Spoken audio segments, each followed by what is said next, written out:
ফিটনেসবিহীন গাড়ি যারা চালায় এখানে, এই গাড়িগুলোকে ডাম্পিং করা, আইনগত ব্যবস্থা করা, আইনগত ব্যবস্থা নেওয়া। ড্রাইভিং লাইসেন্স ছাড়া কোনো গাড়ি, এখানে কোনো চালক যদি গাড়ি চালায় তার বিরুদ্ধে আইনগত ব্যবস্থা নেওয়া। অটো রিক্সা সহ অযান্ত্রিক যেরকম যানবাহন আছে, রিক্সা, অটো রিক্সা, ভ্যান, এগুলো মহাসড়ক থেকে তাদেরকে সরিয়ে দেওয়া এবং তারা যদি মহাসড়কে না আসে এর জন্য আইনগত ব্যবস্থা নেওয়া।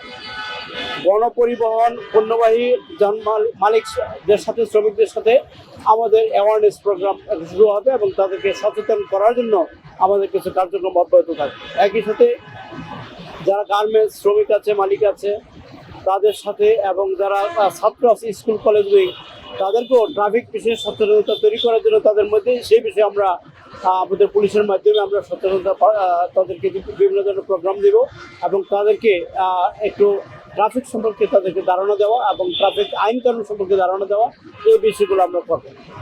রেজিস্ট্রেশনবিহীন, হেলমেটবিহীন কোনো মোটরসাইকেল চলতে পারবে না। 2 জনের বেশি কোনো চালক এখানে মোটরসাইকেলে আরোহী থাকতে পারবে না। এই বিষয়ে আমরা আইনগত ব্যবস্থা নেব। অবৈধ, অননুমোদিত স্টিকারবিহীন কোনো যানবাহন চলাচল করতে পারবে না। কোনো স্টিকার দিয়ে যানবাহন চলাচল করলে তার বিরুদ্ধে আমরা আইনগত ব্যবস্থা নেব। কোনো বিরক্তিকর শব্দ তৈরি করে যে হর্ন আছে, বিরক্তিকর হর্ন, এগুলো কোনো গাড়িতে থাকলে সেটাও আমরা অপসারণের ব্যবস্থা নেব।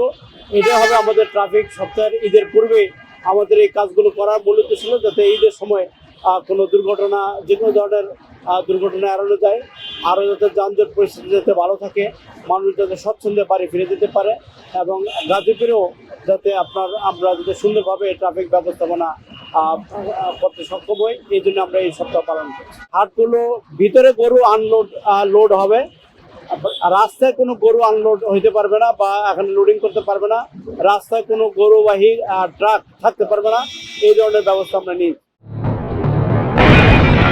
সবাই যখন জোয়ারে গা ভাসায়, কেউ কেউ শির দাঁড়া সোজা করে ঘুরে দাঁড়ায়। সময় যেখানে প্রতিনিয়ত হার মেনে নিতে শেখায়, কেউ কেউ চ্যালেঞ্জ ছুড়ে দেয়।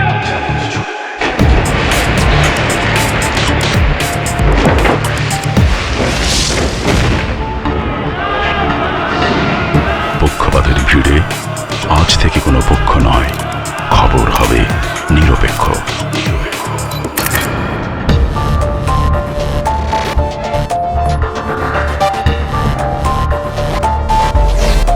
বানোয়াট তথ্যবাদ, খবর হবে নিখাত। ভেঙে গুজবের শিক, খবর হবে নির্ভীক। এলো মুক্ত চিন্তার স্বাধীন দৈনিক খবরের কাগজ।